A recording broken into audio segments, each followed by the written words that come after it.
السلام علیکم ورحمۃ اللہ وبرکاتہ۔ حضرت عروہ رضی اللہ عنہ بیان کرتے ہیں کہ حضرت ابو ہریرہ رضی اللہ عنہ حضرت عائشہ رضی اللہ عنہا کے حجرے کے پاس بیٹھے ہوئے تھے اور وہ نماز پڑھ رہی تھی۔ پس وہ تیز تیز گفتگو سے کہنے لگے، اے حجرے والی میری بات سنیں۔ انہوں نے ایسے کہا تو جب وہ نماز سے فارغ ہوئی تو فرمایا، کیا تمہیں اے عروہ اس سے اور تیز تیز گفتگو سے تعجب نہیں ہوا؟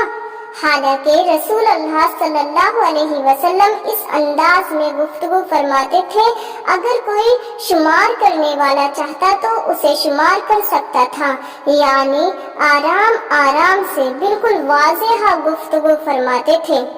حضرت ابی ثعلبہ رضی اللہ عنہ روایت کرتے ہیں کہ رسول اکرم صلی اللہ علیہ وسلم نے فرمایا، بلا شبہ قیامت کے دن تم میں سب سے زیادہ مجھے محبوب اور سب سے زیادہ میرے نزدیک وہ لوگ ہوں گے جو تم میں سے سب سے اچھے اخلاق کے مالک ہوں گے، اور میرے نزدیک سب سے زیادہ نفرت کے قابل اور مجھ سے بہت دور وہ لوگ ہوں گے جن کے اخلاق برے، جو فضول باتیں زیادہ بنانے والے، گفتگو میں احتیاط نہ کرنے والے اور جو تکبر کرتے ہوئے منہ پھیر کر بات کرنے والے ہوں گے۔